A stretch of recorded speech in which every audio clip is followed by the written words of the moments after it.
Bien, iniciamos un nuevo bloque de esta edición de martes 12. Nos acompaña el doctor Mario Vivas, integra la Corte del Superior Tribunal de Justicia de la provincia. ¿Cómo le va, doctor? Bienvenido. Buenas noches, gracias por invitarme. Muy amable. Primera visita que tenemos. Tenemos de alguien así de la justicia, ¿no? Necesitamos a alguien amigo en el superior. Siempre hay que tener algún amigo en el superior, ¿eh? Necesitamos tener un conocido por suerte. Por cualquier cosa, nunca se sabe. No, yo sé por qué te lo digo. Bueno, doctor, en principio hablar de un tema que siempre es sensible en la justicia, que es el tema presupuestario. ¿Cómo marcha casi ya primera mitad del año, un poco más, con el tema presupuesto? ¿Cómo está eso? Bueno, primero tenemos una novedad grata, que fue el año pasado aprobaron el presupuesto. Hacía años que no se aprobaba el presupuesto del Poder Judicial. Se está ejecutando dentro de los parámetros normales. El Poder Ejecutivo manda las remesas, las ha regularizado. Los primeros tiempos veníamos con algunas dificultades, pero las remesas están siendo más o menos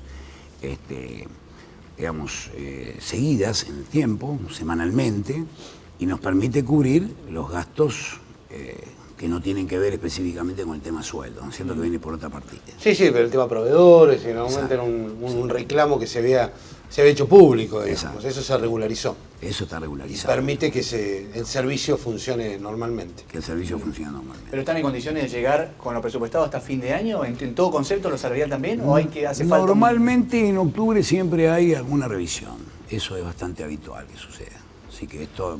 Todavía no se sabe. Todavía no lo sabemos. ¿Pero discusión salarial de usted para la segunda parte del año con el gremio? No tenemos discusiones salariales porque hay una acordada que está en vigencia y que hace que cuando aumentan al Poder Judicial de la Nación, la Corte, el Poder Judicial de la provincia automáticamente tiene su aumento también. ¿Y tiene compromiso del Ejecutivo de que ese dinero va a estar? Ese compromiso del Ejecutivo hasta ahora lo ha cumplido a rajatabla. Bien, porque lo que está trascendiendo es que hay problemas de funcionamiento en varios ámbitos que dependen del Poder Judicial, caso Consejo de la Magistratura, ¿no? Que en verdad el Consejo de la Magistratura no depende del Poder Judicial, es un órgano extrapoder. Lo que tiene obviamente es un trabajo de consumo, porque si nosotros no tenemos jueces elegidos por el Consejo de la Magistratura, el servicio evidentemente no puede funcionar. Y lo que ha habido en el Consejo de la Magistratura ha sido, sí es cierto, una suerte de... O sea, ha generado una deuda. Ha habido remesas hasta hace un mes atrás aproximadamente que venían siendo entregadas en forma irregular y eso generaba obviamente las dificultades propias. Entonces se planteó en la última reunión que se hizo casualmente en Puerto Madryn, en la que yo estuve presente en representación del Superior, como vicepresidente en este caso del Superior, y bueno, si bien esto se ha hecho público, había dos posturas, una un poco más radical en el sentido de negarse a seguir funcionando en el caso en que no se saldara esa deuda. La otra, que realmente fue una moción que planteé yo, fue la de oponerme absolutamente a ningún tipo de suspensión. No podemos hacer eso, somos un órgano del Estado y tenemos que asumir las responsabilidades que nos caben en este caso. Y bueno, asumir también la responsabilidad, como dice en ese momento, y el compromiso de poder entrevistarme con el ministro de Economía, que me atendió. Una reunión que tuvimos así un poco citado medio de apuro, en el sentido de que teníamos problemas de agenda tanto él como yo, hace aproximadamente 15 días atrás, donde se comprometió a bajar las remesas en forma regular, nos planteó las dificultades por las que está atravesando la provincia, que son totalmente entendibles desde el punto de vista financiero. ¿Cuánto le deben, perdón, al Consejo? En este momento, no, lo que el Consejo debe a proveedores está en el orden de los 600.000 pesos. Ha bajado un poco ya porque con estas pequeñas dos remesas que se han enviado en estos últimos 15 días ha empezado a cancelarse la deuda. Sin perjuicio de un compromiso que él ha asumido de que no más allá de 90 días esa deuda va a estar... ¿En cuánto ha afectado al funcionamiento del Consejo de la Magistratura? ¿En designación de jueces y en poder cubrir esas vacantes? Hasta ahora no lo ha afectado porque el Consejo de hecho ha funcionado. Lo que sucede es que cada vez que se reúne el Consejo y elige jueces, genera una deuda de 150.000 pesos, que es el pago a juristas, no el pago, pues no cobran, sino los gastos, los viáticos, el traslado y el alojamiento, y las comidas al jurista, y todo lo que significa el funcionamiento durante esos días, ¿no es cierto? Los viáticos a los consejeros que vienen de más lejos y demás.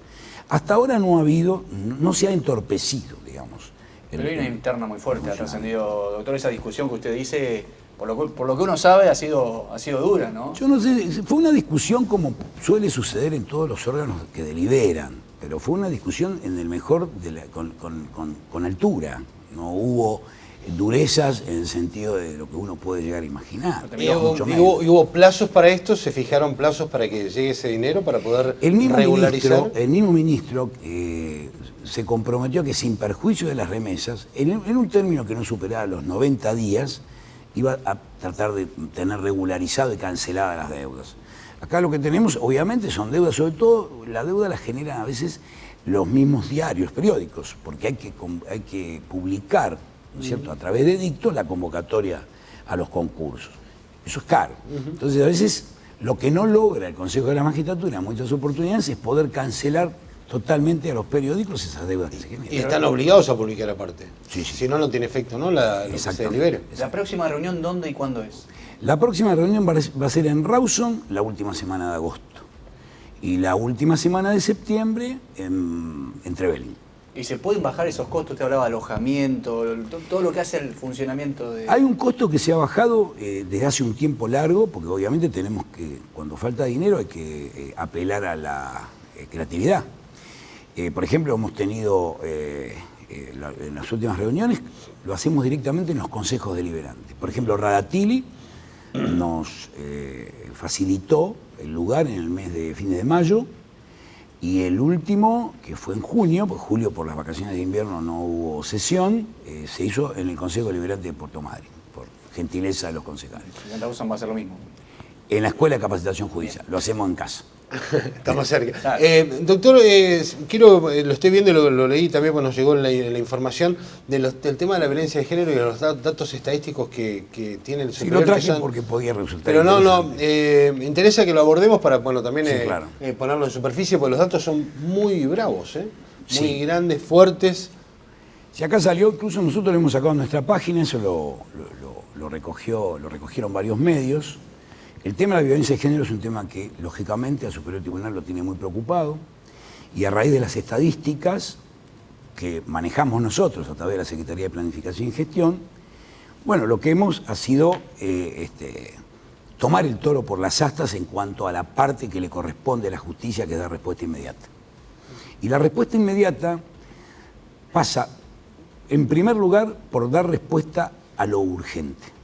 Y lo urgente es la medida de protección que requiere la víctima, que tiene que levantar un teléfono y tener respuesta inmediata de un juez quien debe dictar una medida, por ejemplo, de prohibición de acercamiento. Las 24 horas todos los días de la semana, estamos hablando. Las 24 horas todos los días de semana. Y con esos números, ni hablar. Sí, los números, acá lo que suena fuerte es la variación interanual. Aumentó un 24% las denuncias por violencia de género. Lo que no tenemos probado estadística ni científicamente es que este 24% sea un aumento en la violencia, sino puede ser también un aumento en la accesibilidad, es decir, la gente se siente un poco más respaldada o protegida o sostenida para poder hacer una denuncia con buenas posibilidades de tener... O sea, ahora se sabe lo que antes estaba oculto.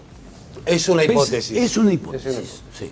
En Madrid, 3 casos por día sacamos el año pasado, 1.700 en un año, de denuncias. Y lo mismo de consultas, sin efectivizar denuncias. Es un tema serio, ¿eh? Es un tema muy serio. En Madrid, las ciudades grandes, dentro de la masa de causas que ingresan a un juzgado de familia, las ciudades grandes, hablamos de Comodoro, de Trelew, de Puerto Madryn, son las que menos incidencia de violencia doméstica tienen, aunque les parezca mentira. Estamos entre el 26 y el 36%.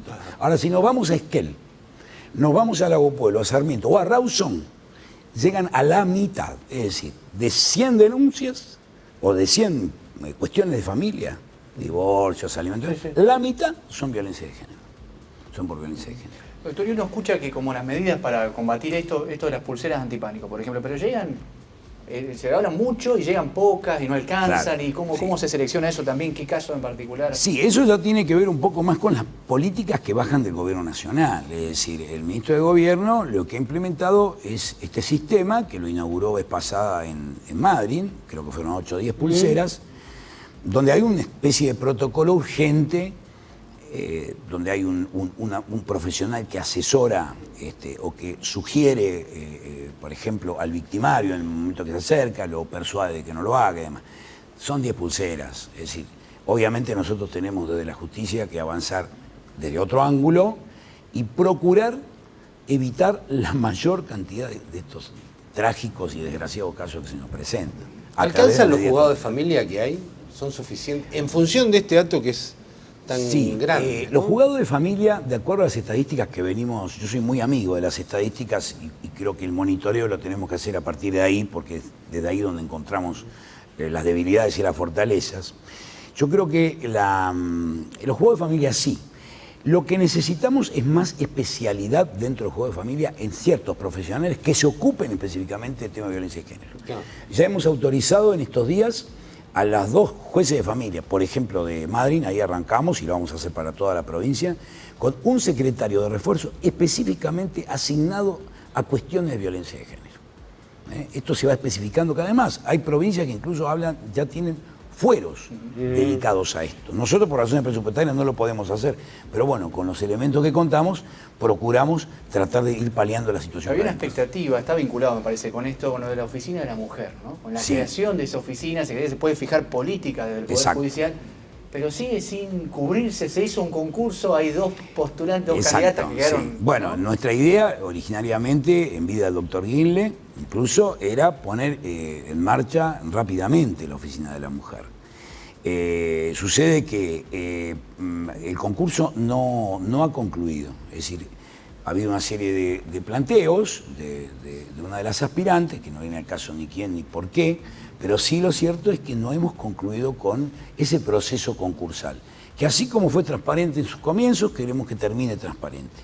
Y que cuando el jurado emita una opinión definitiva, en este momento está en manos de ellos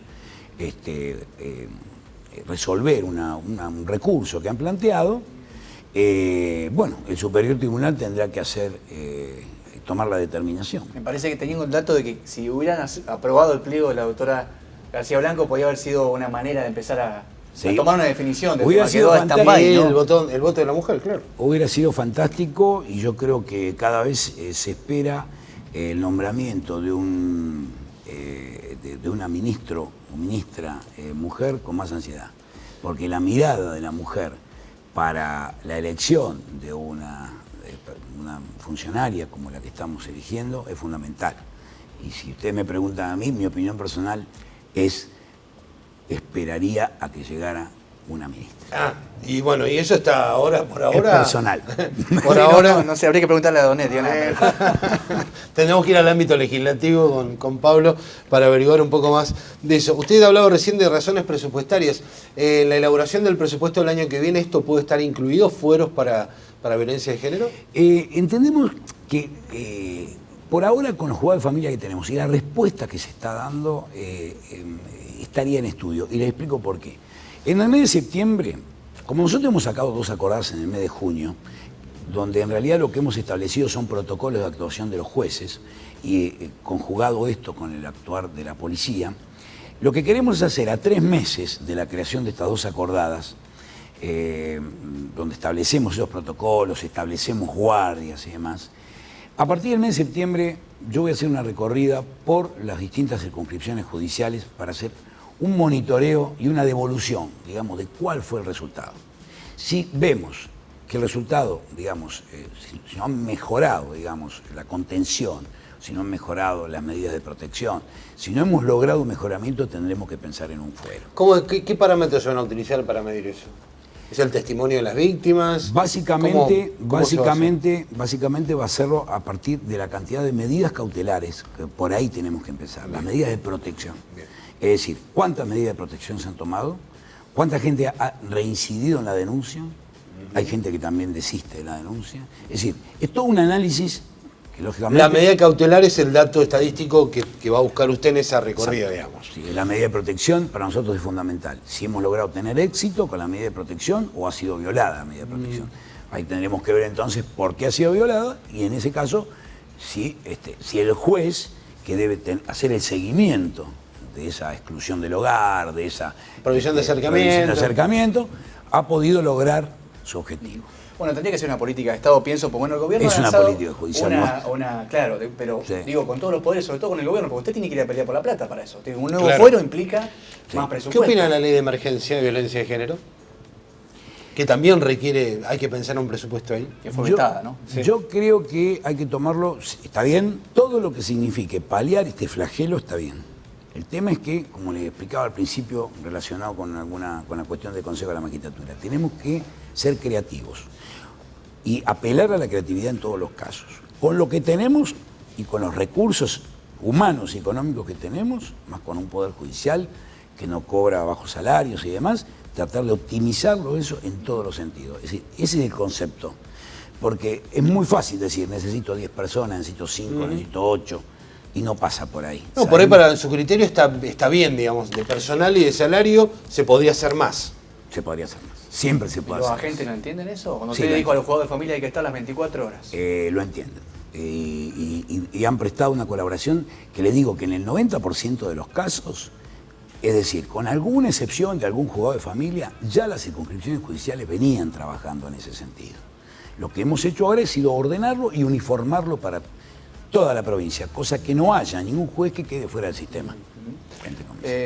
Quería meterme en el tema juzgados laborales, ya que hablamos de juzgados de familia, Sí. porque hay un tema que se ha instalado en la agenda nacional, a ver si ustedes tienen la misma visión, especialistas en el tema aquí en la provincia del Chubut, que es esto del el presidente Macri lo definió como la industria del juicio laboral, ¿no? Con cierto aroma a curro, ¿no? Claro, como que hay un negocio ¿no? atrás de esto, y hay una cantidad impresionante de juicios laborales, y bueno, que hay que cambiar el sistema porque así como... él dice que, a ver, va enganchado esto de que atenta contra los números de las empresas. Sí, que la culpa de que no haya inversiones es de la industria laboral, cosa que es rara. En Chubut, ¿cómo lo ves? Bueno, yo he leído las expresiones del presidente Macri en ocasión, creo que cuando asumió el canciller, y hizo mención a la industria del juicio. A ver, para que la audiencia entienda, ¿qué entendemos por industria del juicio?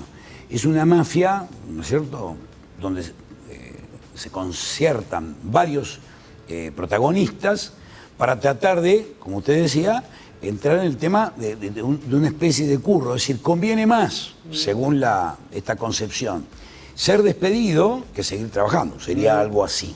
Sí, aparte con connivencia entre los que teóricamente debieron estar enfrentados, claro. Hay una connivencia. El presidente Macri lo hace porque las estadísticas a nivel nacional, hablo de la Cámara Nacional del Trabajo de la capital federal, claro, tuvo una explosión, la cantidad de juicios del año 2012 hasta ahora, de 65.000 a 115.000 juicios por accidente. El doble. Bueno, ahora vamos a la provincia. En la provincia esa incidencia ni esa explosión se han notado.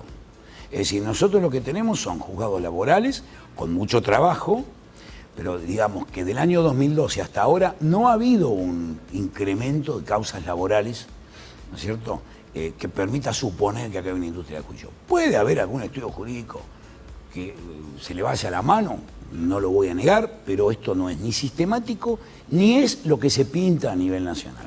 Ese fallo de la Corte que para muchos, porque creo que los que están en el tema dicen, bueno, no fue para tanto, pero para muchos eso o que se difundió de que tiene que asumir las costas el trabajador que hizo un juicio... Claro, no es el caso nuestro, es decir, de hecho el trabajador en principio tiene la presunción de pobreza y en consecuencia en principio las costas no las paga. Es un fallo de la Corte muy particular, muy puntual y para un caso muy determinado, es decir, a nosotros no se nos presenta esa situación. Nunca llegó eso como antecedente aquí. No llega esa situación, tenemos jueces laborales probos en la provincia, cámaras que revisan y eventualmente Superior Tribunal en todo caso. Pero de hecho tenemos hoy por hoy un ingreso de causas laborales anuales de aproximadamente 40 causas por juzgado. Tenemos un total de 200 en lo que va del año, ¿no es cierto? O de 700 en toda la provincia, si se quiere, de los cuales yo diría que un 25% son despidos, un 15-20% son accidentes sistémicos, que son contra aseguradora de riesgo del trabajo, y el resto se divide en distintas otras cuestiones. Sí, no se puede despegar de la ola de despidos que hay también, ¿no? No, lo que pasa es que ahí tenemos que ver, hay causales de índole económico, hay despidos que se dan porque las empresas cierran, por lógico, ahí no podemos de ninguna manera hablar de industria de juicio. Mientras paguen de indemnización que corresponde, digamos. Sí, sí, pero por ahí lo reclaman en la justicia. Yo para ir cerrando, doctor, una consulta. Cada vez que hay un hecho delictivo grave en la provincia, de los poderes que integran el sistema, se señala a la justicia, ¿no? Se la critica y se la señala. ¿Cómo le cae en su condición de ministro de la Corte ese señalamiento unilateral, digamos? Yo creo que lo que tenemos que hacer es justamente acercarnos más a la gente. Es decir, entender que la gente es demandante con justa razón y que nosotros estamos prestando un servicio. Y que por ende la forma de hacerlo es expresarnos, comunicarnos, tratar de tender puentes con la gente, hacerlo desde la Escuela de Capacitación Judicial. Estamos organizando una jornada, esta pasó el chivo, para fin de semana, el día 4 y 5. Vino un especialista para hablar de aborto no punible, lo hemos abierto, digamos, primero a especialistas de la salud y eventualmente al resto de la comunidad interesada.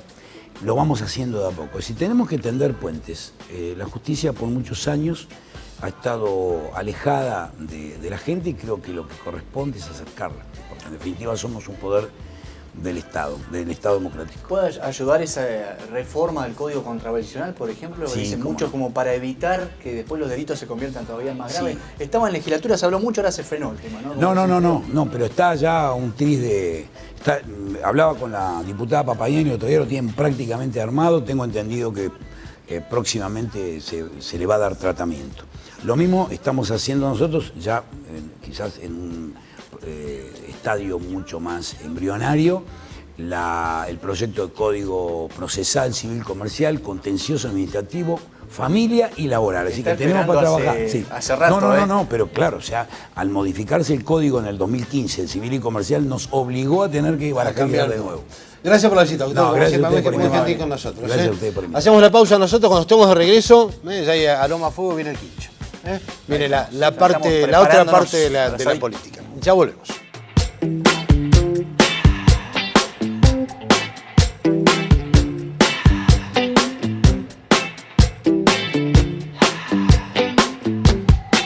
I've got